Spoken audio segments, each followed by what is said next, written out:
Olá, é um prazer ter você aqui. Você está no Theo Reformata Cast e sim, aqui a teologia reformata sua mente. É isso mesmo. E hoje vamos dar continuidade aos assuntos abordados nos podcasts anteriores. Vamos mergulhar de novo no livro Somos Todos Teólogos. Para o nosso mergulho de hoje, a gente recebeu um material que, olha, é bem denso. Bem denso mesmo. O título já diz tudo. A natureza do pecado. E a nossa missão aqui é descompactar esse conceito, que a gente acha que conhece, né? Pois é. Mas o texto argumenta que é algo, assim, muito mais profundo e estranho. Não é só uma lista de regras quebradas. O ponto de partida já é um contraste enorme. Deus cria tudo, diz que é bom, mas... Mas o mundo que a gente vê hoje parece que não recebeu esse memorando. Exato. E esse contraste é o que move toda a discussão. Não é só que coisas ruins acontecem. O texto propõe que o que rolou não foi um desvio pequeno. Ele usa uma expressão forte, ele chama de reviravolta cósmica. Reviravolta cósmica, uau. E para a gente começar a entender o tamanho disso, o autor dá duas palavras-chave: alienação e estranhamento. Alienação e estranhamento. São termos bem fortes, né? Parecem saídos, sei lá, da psicologia, não da teologia. E acho que é de propósito, para chocar mesmo, para tirar a gente da zona de conforto. Não estamos falando de, tipo, uma multa de trânsito teológica. De passar no sinal vermelho. Isso, estamos falando de um rompimento total de relações. A ideia é que a nossa condição padrão, sabe, pós-queda, é a de ser um estranho no universo que deveria ser o nosso lar. Nossa! E o ponto crucial é que toda a história da salvação na Bíblia é contada em termos de reconciliação. E só se reconciliou quem foi separado. Exatamente. Se a gente não entende a profundidade dessa alienação, a ideia de reconciliação perde toda a força. Fica banal. Entendi. A dimensão do problema é que dá a dimensão da solução. Se o problema é pequeno, a solução é qualquer coisa. Mas se há uma reviravolta cósmica... aí a solução precisa ser igualmente grandiosa. Então, como é que essa alienação se manifesta? Onde a gente vê essas rachaduras? O texto é bem sistemático nisso. Ele desdobra essa alienação em 4 dimensões. 4 áreas onde essa fratura fica assim, dolorosamente visível. E a primeira é talvez a mais inesperada. É a alienação entre o ser humano e a natureza. Ah, isso é interessante. A gente normalmente não pensa nisso, né? A gente pensa em Adão e Eva, a fruta e só. A gente pensa na relação vertical com Deus, mas o argumento aqui é que o pecado humano teve um impacto cósmico. O autor vai lá em Romanos, capítulo 8, numa passagem que é nossa poética e sombria ao mesmo tempo, diz que a criação a um só tempo geme e suporta angústias até agora. Uau! É uma imagem de um universo inteiro com dor. Exato. E o texto usa uma frase que eu acho genial. Diz que o próprio solo se tornou resistente às mãos da humanidade caída. Nossa, resistente. Isso é muito poderoso. Não é que o trabalho virou uma punição, é que a harmonia se quebrou. Aquela ideia de cultivar um jardim virou uma luta contra espinho, contra praga. Exato. Soa muito familiar com a crise ecológica que a gente vive, essa sensação de que o planeta está se tornando hostil a nós porque a gente foi hostil com ele. É a conexão perfeita. A raiz teológica dessa sensação de conflito, segundo o autor, está aí. A segunda alienação é a mais óbvia, a que todo mundo já espera, é a alienação entre o ser humano e Deus. Certo, o coração do problema. Sim, onde tinha comunhão, intimidade no jardim, agora tem distância, medo, vergonha. O texto é direto. Diz que nosso estado natural agora é de inimizade para com Deus. Inimizade. É forte. É muito forte. Não é só que a gente se esconde, é que a nossa natureza está desalinhada com a dele. E é por isso que a reconciliação é o tema central. Ok, essa é a fratura vertical. E a horizontal? Entre as pessoas. Essa a gente vê no jornal todo dia. Sem dúvida. É a terceira dimensão, a alienação entre homem e homem. E o livro faz questão de dizer que isso vai muito além de briga de vizinho, sabe? Escala. Escala para famílias divididas, para comunidades em conflito, e chega no nível de nações contra nações. Toda a violência, a exploração, a traição. O autor diz que tudo isso nasce dessa mesma fratura. Faz sentido. Quando pecamos, não estamos só quebrando uma lei abstrata. Na prática, a gente está agredindo o nosso próximo. O texto até lista assassinato, roubo, adultério, calúnia, ódio e inveja. É o catálogo da miséria humana. E tem uma quarta, que para mim foi a mais surpreendente e talvez a mais relevante para nossa cultura hoje: a alienação de nós mesmos. O texto fala de autoestima e até cita Karl Marx. Como assim? Essa é a alienação do homem de si mesmo.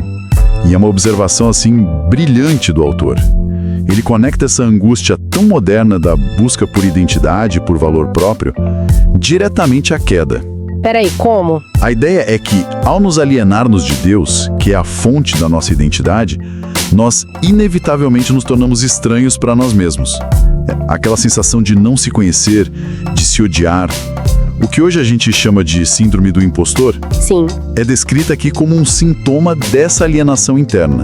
A gente perdeu o manual de instruções de quem a gente foi criado para ser. Uau, essa visão de 4 frentes de alienação é um quadro devastador. É muito maior do que eu imaginava. Isso me faz pensar que a nossa definição de pecado é quase infantil, né? Não pode isso, não pode aquilo. Como o livro define o que o pecado é, na sua essência? Ótima pergunta, porque depois de mostrar os efeitos, ele vai para a causa. Ele começa com aquela frase famosa de Romanos, capítulo 3, verso 23. Todos pecaram e carecem da glória de Deus. A palavra grega original para pecaram é amartia. A pronúncia é algo como hamartia. Hamartia. Isso. E a origem dessa palavra não é religiosa, é do mundo da arquearia. Da arquearia, tipo arco e flecha? Exatamente. A imagem literal de hamartia é a de um arqueiro que, tensiona o arco, mira, solta a flecha e erra o centro do alvo. Ah, então é daí que vem a ideia de que errar o alvo. É daí. Só que o uso bíblico da palavra aprofunda isso de um jeito radical. Não se trata de errar o alvo por 1 centímetro. O alvo, nesse contexto, é o padrão absoluto de justiça de Deus. E a gente? E a verdade que o texto apresenta é brutal. Nós não estamos nem mesmo perto dele. Não é um errinho, é um fracasso completo. Fracasso total. Nossa. A definição que ele propõe é essa. Nosso fracasso total em satisfazer o padrão de retidão de Deus é a própria definição de pecado. Não deixa nenhuma margem pro ego, nenhuma chance de dizer, mas eu tentei. Nenhuma. E para refinar ainda mais, o autor usa uma fórmula clássica da teologia do Breve Catecismo de Westminster. Ele diz que o pecado é qualquer falta de conformidade com ou transgressão de a lei de Deus. Ok, 2 coisas aí. Falta de conformidade e transgressão. Qual a diferença? A transgressão é o que a gente normalmente pensa como pecado. É um ato, é fazer algo proibido. Cruzar a linha. Perfeito, é cruzar a linha. É um pecado de comissão, algo que você fez. Mas a outra parte, a falta de conformidade, é talvez ainda mais profunda. Que seria? É um pecado de omissão. É deixar de fazer o bem que a lei exige. É não amar a Deus com todo o coração. É não amar o próximo. É uma falha em ser o que deveríamos ser. Peraí, essa ideia da falta de conformidade, do pecado de omissão, é bem desafiadora. Se eu não estou ativamente fazendo todo o bem que eu poderia fazer a cada segundo, isso significa que eu estou num estado constante de pecado? Isso parece paralisante. É um ponto excelente. E que revela exatamente a gravidade do problema que o autor está descrevendo. E ele diria que sim, essa é a nossa condição. Uau! Não se trata de uma lista de tarefas. Trata-se da orientação fundamental do nosso ser. A nossa natureza, por estar caída, ela simplesmente não se conforma, não se alinha com o padrão perfeito de Deus. Por isso a expressão fracasso total. Isso me leva à pergunta de $1 milhão, que o próprio livro chama de o calcanhar de Aquiles do cristianismo. Se Deus é bom e criou tudo, de onde veio essa falha? De onde veio o mal? Deus criou o mal? Essa é a questão mais espinhosa. A resposta clássica da teologia que o autor explica aqui usa 2 termos em latim. Privatio, que se pronuncia privatio, Privatio. e negatio, ou negatio. A ideia por trás disso é que o mal não é uma coisa, não é uma substância que Deus tenha criado. O mal é definido em categorias negativas. O que significa categorias negativas? Significa que o mal se define pela ausência de algo bom que deveria estar lá. Pensa na palavra privatio, de onde vem privação. O texto argumenta que a nossa condição caída é de privação da justiça original. O mal é a falta de um bem. Me dá um exemplo. Ele usa analogias ótimas. Por exemplo, não dá pra gente entender o que é injustiça sem primeiro ter um conceito do que é justiça. A injustiça é a ausência ou a perversão da justiça. Faz sentido. É como uma sombra. Uma sombra não é uma coisa em si mesma, é só a ausência de luz. É uma analogia perfeita, e o texto usa outra, ainda mais teológica. A palavra anticristo não significa nada sem a existência prévia do Cristo. Claro, o antes só existe em oposição a algo que veio antes, algo primário e bom. Portanto, o mal, para sua própria definição, depende da existência anterior do bem. E isso leva à metáfora mais forte do capítulo. Que é? O mal é como um sanguessuga, um parasita. Nossa! Um parasita não tem vida própria. Ele precisa de um hospedeiro. Ele se agarra ao bem, se alimenta do bem, corrompe o bem para poder existir. O mal não cria nada. Nada. Ele apenas distorce e destrói o que Deus criou como bom. Essa ideia do mal como uma privação, um parasita, é filosoficamente elegante. Mas não corre um risco? Se o mal é uma ausência, isso não torna menos real? Não abre a porta para dizer que a dor, o sofrimento são, de alguma forma, uma ilusão? Essa é a conclusão perigosa que o texto nos alerta, assim, veementemente a não tirar. Ele é categórico. Jamais devemos concluir que o pecado é uma ilusão. O pecado é real. A dor é real. A dor que sentimos é real. A injustiça é devastadoramente real. A morte é real. Dizer que o mal é uma privação não é para minimizar a sua realidade horrível. É para tentar explicar sua origem misteriosa sem atribuir sua criação a um Deus bom. O mistério continua. O mistério permanece, mas a realidade do mal é inegável. E é uma realidade da qual, infelizmente, todos nós participamos. E é aí que ele encerra, né? Trazendo tudo de volta do cósmico pro pessoal. Exatamente. O capítulo termina com uma frase que joga a bola de volta pro nosso colo. Ele diz que o pecado não apenas se introduz em nós vindo de fora. É algo em que estamos profunda, íntima e pessoalmente envolvidos, em nosso coração e alma. Tira de uma discussão abstrata E coloca no centro do nosso ser. Não é um vírus que a gente pega, é uma condição fundamental da nossa natureza. Que jornada! A gente começou com a ideia de pecado como um erro, como errar um alvo, Sim, e terminamos com uma condição de alienação cósmica em 4 frentes. e uma privação do bem que funciona como um parasita no nosso próprio coração. É muita coisa para digerir. Sem dúvida. É um diagnóstico sombrio, bem abrangente, mas como a gente viu no início, a dimensão do diagnóstico é o que dá sentido à promessa da cura. Exatamente. E depois de explorar tudo isso, a questão que o material nos deixa para refletir é profunda. Se o problema não é só o nosso comportamento, não são só os atos de transgressão, Mas sim uma falta de conformidade, uma privação fundamental na nossa própria natureza. então que tipo de solução poderia realmente consertar isso? Uma simples correção de comportamento, uma nova lista de regras, parece um band-aid numa ferida mortal. E a nossa missão é ir além daquela ideia da maçã no Jardim do Éden, sabe? Vamos tentar entender o que o pecado original realmente significa, segundo esta fonte, e não como um evento histórico isolado, mas como uma condição que, de acordo com o texto, define a natureza humana. Preparados para essa investigação? Com certeza. É um conceito fundamental e que, como o texto aponta, é quase sempre mal compreendido. Eu acho que o primeiro passo, e o mais importante, é justamente esclarecer a diferença entre o primeiro pecado e o que a teologia chama de pecado original. Ah, então são duas coisas diferentes? São duas coisas bem distintas, embora, claro, conectadas. Ótimo ponto de partida. Porque, instintivamente, quando a gente ouve pecado original, a imagem que vem na cabeça é Adão e Eva, a serpente, a fruta, o ato em si.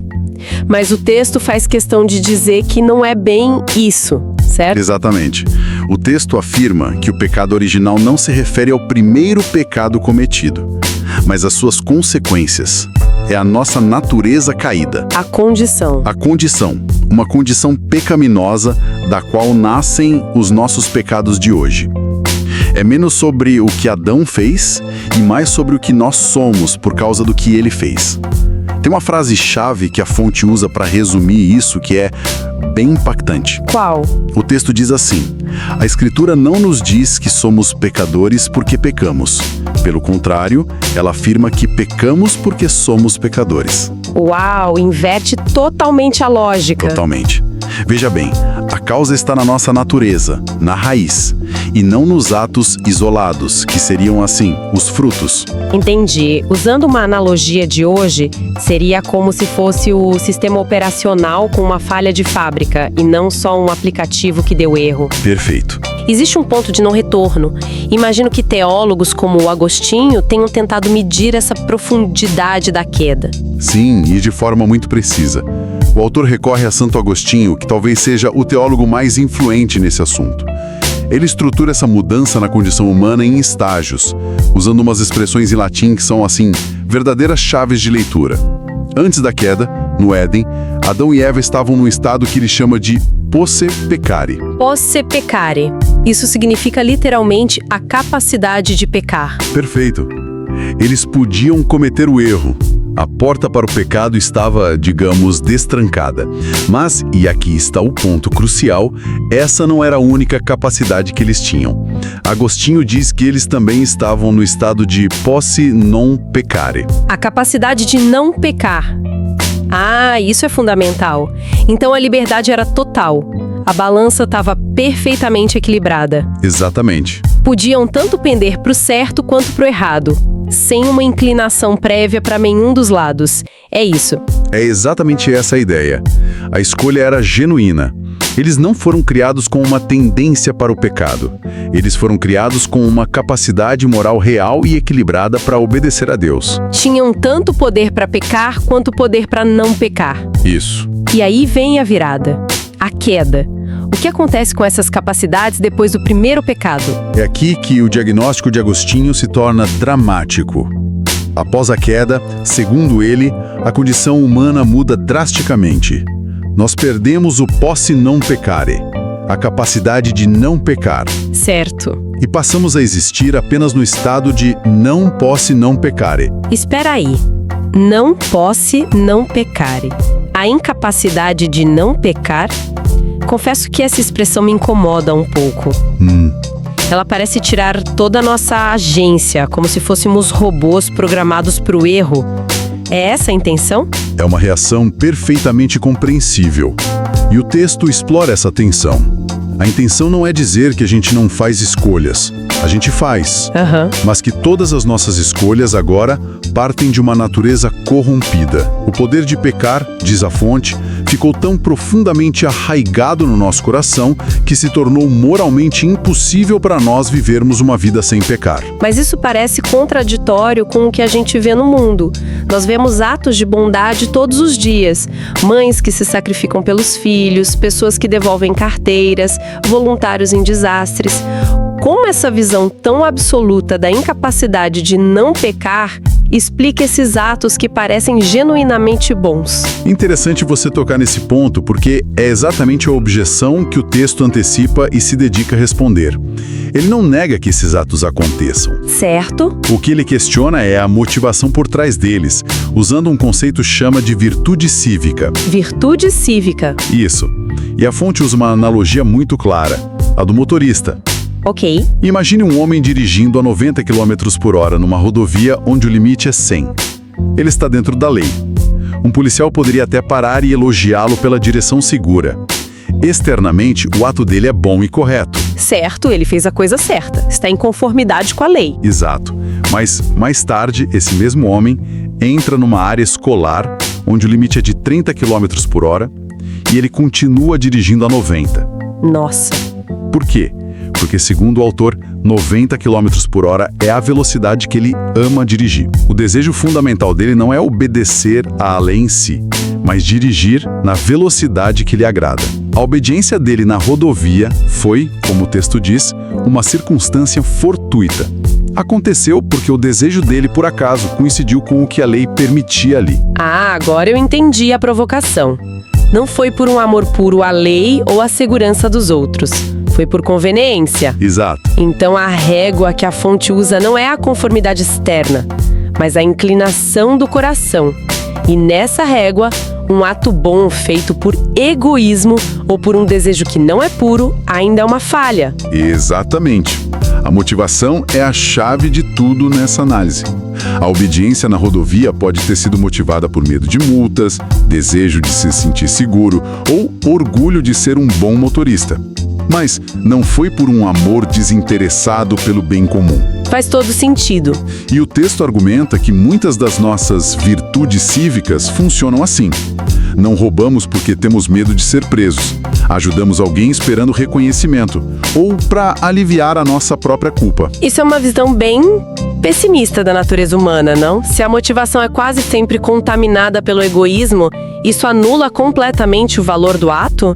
Salvar alguém de um incêndio por instinto é o mesmo que não salvar? Do ponto de vista humano e social, claro que não. O ato tem um valor imenso. Mas, do ponto de vista teológico que a fonte apresenta, o padrão de avaliação é outro. Qual? O padrão de Deus não é apenas o ato exterior, mas a motivação interior. E esse padrão é o mandamento máximo. Amarás o Senhor teu Deus de todo o teu coração.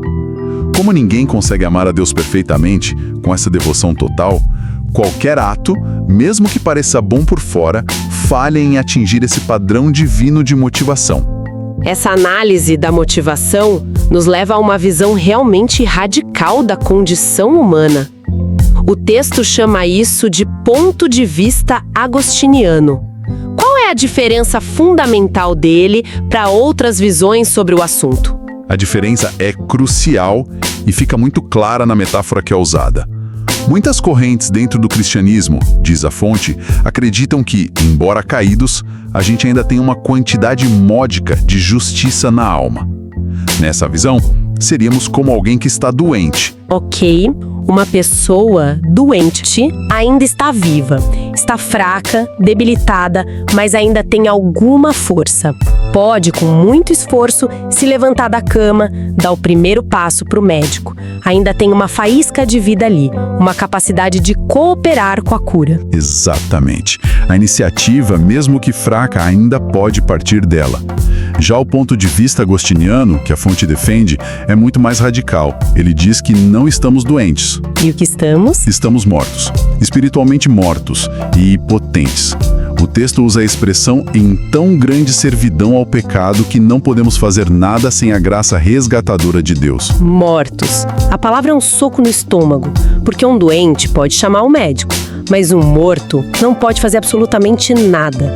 A implicação disso para a salvação é gigantesca, não é? A implicação é total. Se estamos mortos, não há nada que a gente possa fazer para iniciar esse processo. Nada.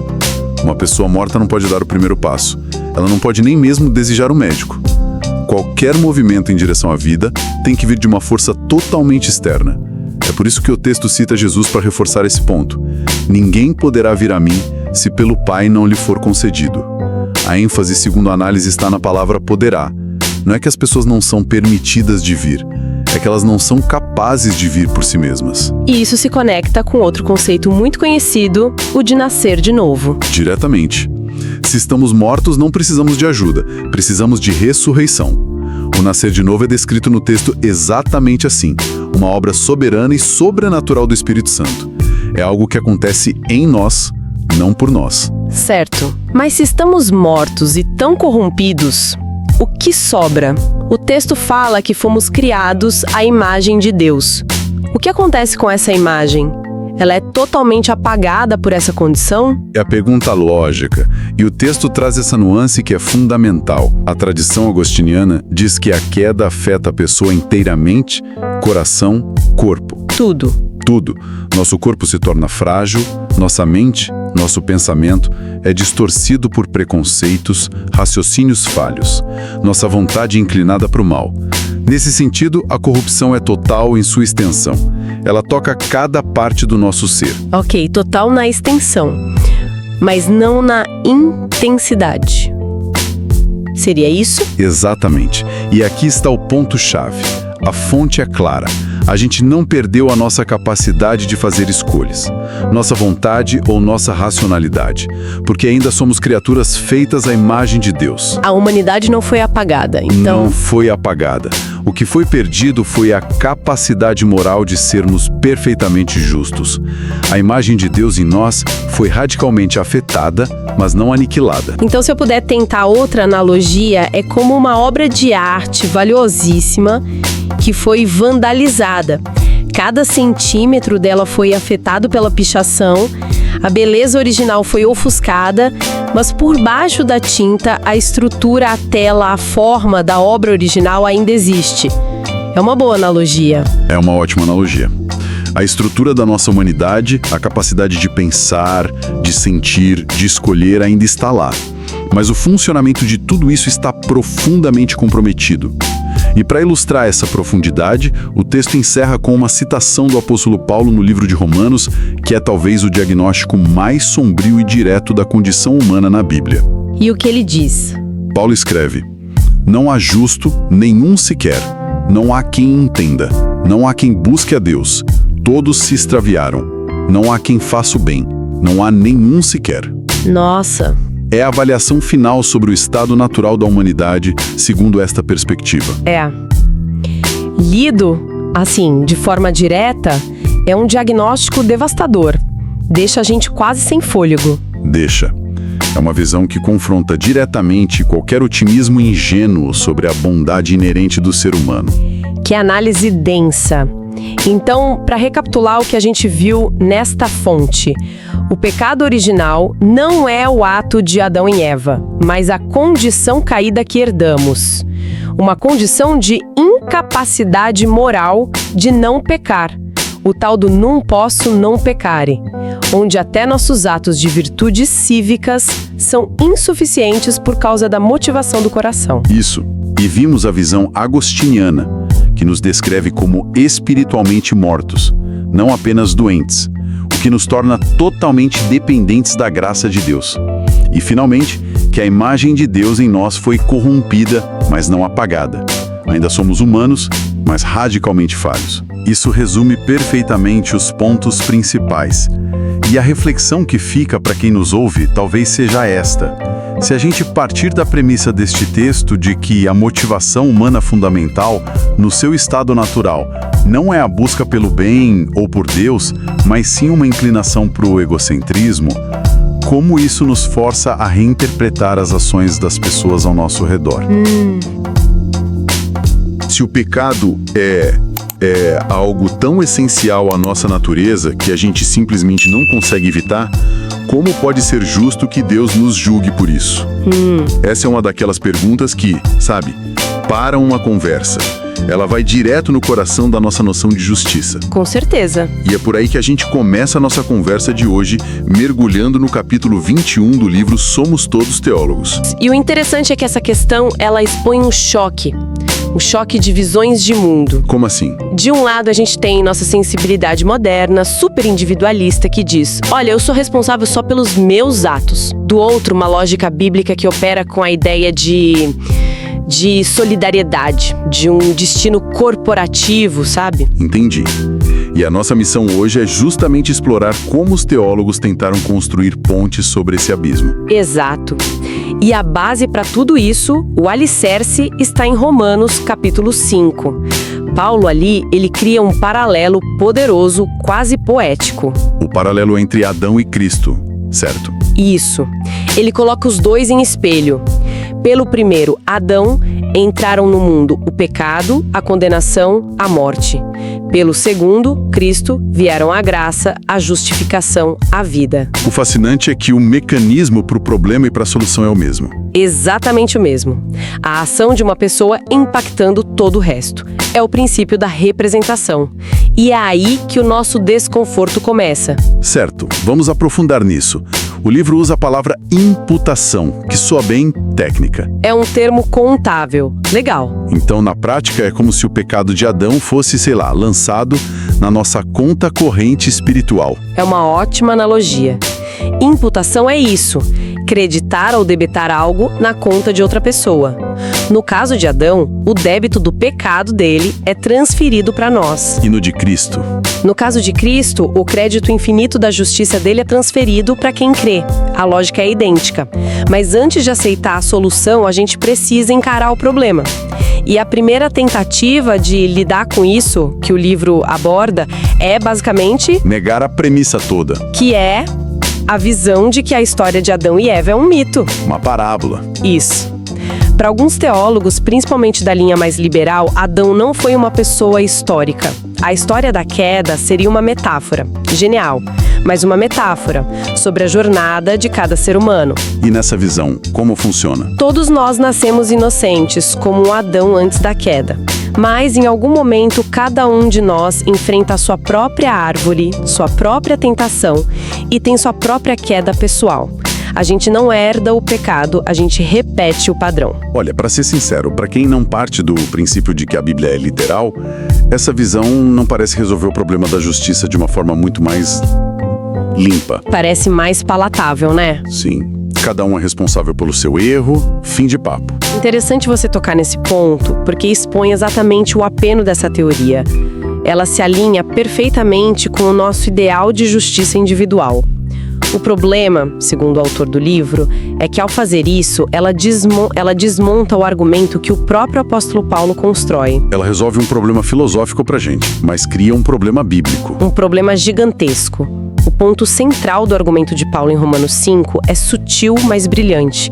Ele pergunta, por que as pessoas morriam no período entre Adão e Moisés? Veja bem, antes da lei de Moisés, não havia uma lista de regras divinas explícitas. E Paulo diz que, sem lei, o pecado não é levado em conta da mesma forma. Mesmo assim, a morte reinava sobre todos. Exato. A conclusão dele é que as pessoas não morriam só por causa de seus pecados individuais, mas porque estavam sob a condenação de algo que aconteceu antes, o pecado de Adão. Se Adão é só um mito, esse argumento de Paulo... perde todo sentido. Todo. Entendi. A morte universal, antes da lei, seria a prova de que o problema é maior que a soma dos nossos erros. E o livro levanta outra questão espinhosa para essa teoria do mito. A morte de crianças. Exato. E talvez seja o ponto mais sensível. Se o pecado é resultado só de uma escolha consciente, de uma queda individual, como explicar a morte de um bebê que não teve a oportunidade de escolher? A visão do mito não tem uma resposta para isso. Dentro da lógica bíblica, não. Ela simplesmente corta o elo entre Adão e a nossa condição. Mas esse elo é exatamente o que a Escritura parece afirmar com tanta força. Ok, faz sentido. Se a historicidade de Adão é crucial, vamos para as teorias que a aceitam. A primeira que o livro apresenta é o realismo. O nome já soa intenso. E é intenso mesmo. A premissa do realismo é movida por uma preocupação profunda com a justiça de Deus. Os realistas dizem o seguinte: Deus, sendo justo, só pode nos considerar culpados por uma natureza pecaminosa se de alguma forma nós participamos do ato que originou essa natureza. E a conclusão lógica disso é? É que nós realmente pecamos em Adão e com Adão. Nós estávamos lá. Espera aí, vamos com calma aqui. Isso. Isso é uma bomba conceitual. Você está dizendo que essa teoria não vê isso como metáfora, mas como participação real. Real. Que uma parte de mim existia há milhares de anos no Jardim do Éden e... consentiu com o pecado. Exatamente essa a ideia. Por isso se chama realismo. E antes que pareça ficção, os defensores buscam uma base bíblica num lugar bem inesperado, o livro de Hebreus. Hebreus. Sim, o autor de Hebreus quer provar que o sacerdócio de Jesus é superior ao dos levitas. Para isso, ele usa a figura de Melquisedeque. Ah, claro, o encontro dele com Abraão em Gênesis. Abraão paga o dízimo a ele. Exato. E o argumento em Hebreus é: se Abraão, o patriarca, pagou dízimos a Melquisedeque, então Melquisedeque é superior a Abraão. Por consequência, ele também é superior a todos os descendentes de Abraão, incluindo Levi, o bisneto que daria origem aos sacerdotes. Certo. E aí vem o pulo do gato em Hebreus 7, versículos 9 e 10. O autor diz que Levi, que nem sonhava em nascer, em certo sentido, pagou dízimos por meio de Abraão. Porque ele ainda estava nos lombos de seu pai. Lembro dessa frase? Essa é a frase-chave. Uau! Que conexão! Então a ideia é que a ação do ancestral se aplica ao descendente porque o descendente estava contido biologicamente nele. E os realistas aplicam essa mesma lógica a Adão. Precisamente. Assim como Levi estava nos lombos de Abraão, toda a raça humana estaria nos lombos de Adão. Nossa participação seria real. É uma ideia de explodir a cabeça, quase mística. Existe uma explicação que seja, digamos, mais jurídica? Menos sobre nossa essência estar em Adão e mais sobre uma conexão de representação? Perfeito, essa transição exata para a terceira e mais influente teoria, especialmente na tradição reformada: o federalismo. Federalismo. Ou teologia pactual. A palavra federal vem do latim feudus, que significa pacto, aliança. A lógica aqui não é biológica, é legal. Como assim? O federalismo diz que nós não participamos fisicamente do pecado de Adão. Em vez disso, Adão foi constituído por Deus como nosso cabeça federal, nosso representante legal. Um representante. Pense no presidente de um país. Se ele declara guerra, a nação inteira está em guerra, mesmo que milhões de cidadãos não concordem. Eles são impactados porque o representante deles agiu. Adão, nessa visão, foi o presidente da humanidade no pacto que Deus fez com ele no jardim. Essa analogia do presidente é muito boa, deixa tudo mais claro. Mas ela também leva direto à objeção mais óbvia que eu já tô gritando aqui dentro. Mas eu não escolhi Adão como meu representante. É o protesto universal, é instintivo. Sim, parece profundamente injusto.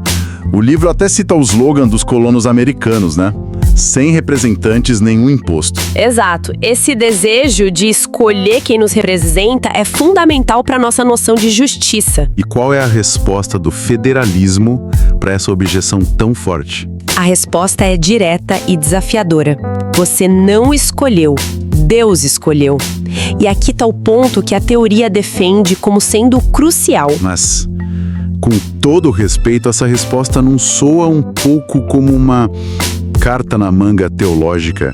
Para quem está lutando com a questão da justiça, dizer foi a escolha de Deus e a escolha dele é perfeita pode não ser satisfatório. Essa é a pergunta certa. E é aqui que a beleza e a consistência do sistema se revelam.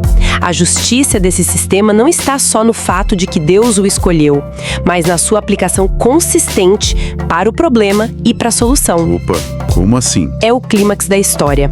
Se você rejeita por princípio a ideia de ser representado por Adão na queda, você logicamente destrói a única base para a sua salvação. Por quê? Porque a salvação, segundo o Novo Testamento, opera exatamente sobre o mesmo princípio federal. Nós somos salvos pela obra de um outro representante, Jesus Cristo. Ele é o nosso segundo Adão, nosso novo cabeça federal.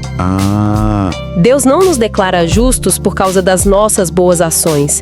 Ele nos declara justos porque Ele imputa ou acredita na nossa conta a justiça perfeita de Cristo que nos representou. Entendi. A ruína que veio por um representante. É a razão pela qual a nossa única esperança é a justiça que vem por outro representante. Uau! Então, o mesmo princípio que parece tão injusto na condenação é o único que torna a salvação justa e possível. Rejeitar um é por coerência rejeitar o outro.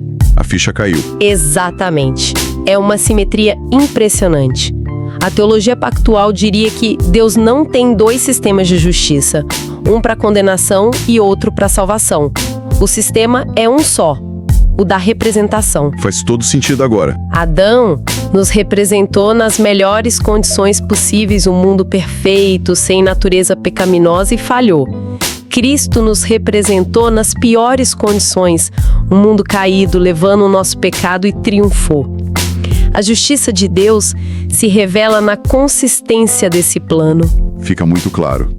A gente começa com uma pergunta sobre a justiça de Deus na queda e termina percebendo que a nossa própria definição de justiça é que está em xeque. Sem dúvida. O que essa discussão toda revela é essa tensão fascinante entre o nosso senso de justiça hiperindividualista do século XXI e a mentalidade corporativa que permeia toda a Bíblia. Isso. A Escritura pensa em termos de famílias, de nações, da humanidade como um corpo. E o ponto mais incrível é esse. O mesmo mecanismo que parece nos prender à ruína é a chave que abre a porta para a redenção. É uma simetria que dá o que pensar, realmente. O que isso revela sobre a nossa própria definição de justiça?